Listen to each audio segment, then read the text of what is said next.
Hello, habari, karibu tena katika channel yetu ya JW Sabo Clinic. Naitwa Dr. Jimmy.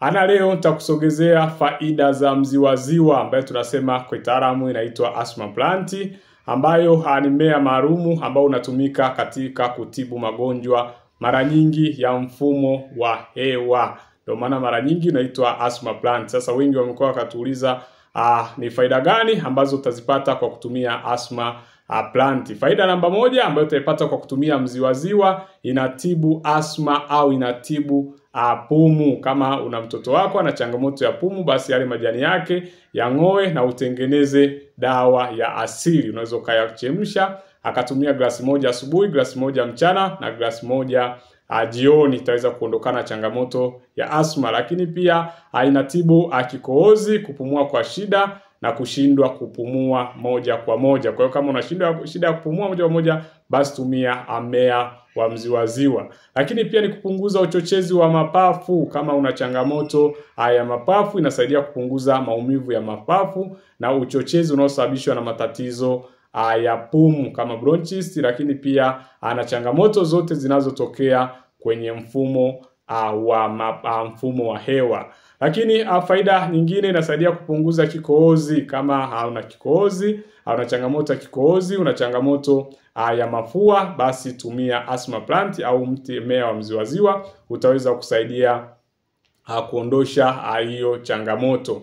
Lakini pia inasaidia katika matatizo ya kinga ya mwili, matatizo ya kinga ya mwili au changamoto ya kinga ya mwili, basi huwa inatibu maambukizi na inatumika katika maambukizi yoyote ya njia ya hewa. Kwa hiyo kama unatumia mziwaziwa, basi inasaidia katika maambukizi au matatizo ya kinga ya mwili. Kwa hiyo kama una changamoto zozote au maambukizi ambayo yanatokea bakteria na virus, basi mziwaziwa ni mti mmoja wapo ambao utakiwa kutumia.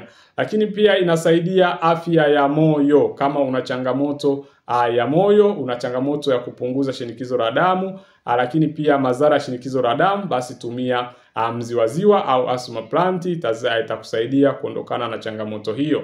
Lakini pia inatibu changamoto ya tumbo. Kama una changamoto ya maumivu ya tumbo, una changamoto ya gesi, lakini pia una changamoto ya kiungulia, maumivu makali ya tumbo ambayo yanasababishwa na vidonda vya tumbo na acid reflux, basi hakikisha unatumia mmea huu wa mziwaziwa ili kuweza kuondokana na hiyo changamoto ya matumbo. Lakini pia inalinda dhidi ya madhara ya mionzi. Kuna watu ambao wameathirika na madhara ya mionzi, inaweza kulinda seli za mwili na kutokana na madhara ya mionzi na radikali huru ambayo tunasema ni free radical. Lakini pia inasaidia kutibu malaria. Kama una malaria sugu ambayo mara nyingi umeshatumia dawa, lakini changamoto inarudi pale pale, basi tumia mziwaziwa, utaweza kukusaidia kuondokana au kuondosha changamoto hiyo.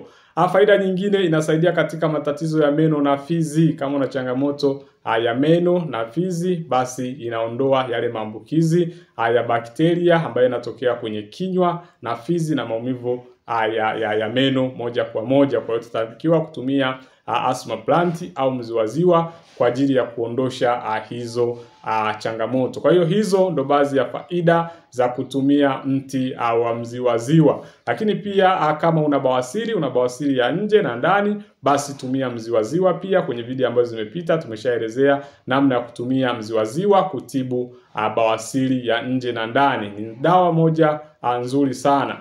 Lakini pia kwa wale wenye changamoto za wanawake za kutobeba ujauzito, za homoni kuvurugika, za chango la uzazi, endometriosis, uvimbe kwenye kizazi, PID, UTI, basi tumia mziwaziwa. Ni mzuri kwa ajili ya kuimarisha hizo changamoto. Mara nyingi kwa wale ambao ni wajawazito na wanyonyesha, basi usitumie mmea huu kwa sababu madhara yake ni makubwa sana. Kama pia una acid reflux, basi tumia mziwaziwa, utakusaidia kuondokana na hiyo changamoto. Kama ni mara ya kwanza kupatia channel yetu, basi usahau kusubscribe na comment ili uweze kuwa mtu wa kwanza kupata dondoo za kiafya tunazozituma kila siku. Kama una changamoto yoyote, basi tujuze hapo chini kwenye comment na sisi tutaweza kukurudia mapema na kuweza kukupa ushauri na tiba juu ya changamoto unayopitia. Kwa hiyo usahau kusubscribe na comment ili wa kwanza kupata dondoo za kiafya tunazo unazozituma kila siku. Karibu na Mungu akubariki.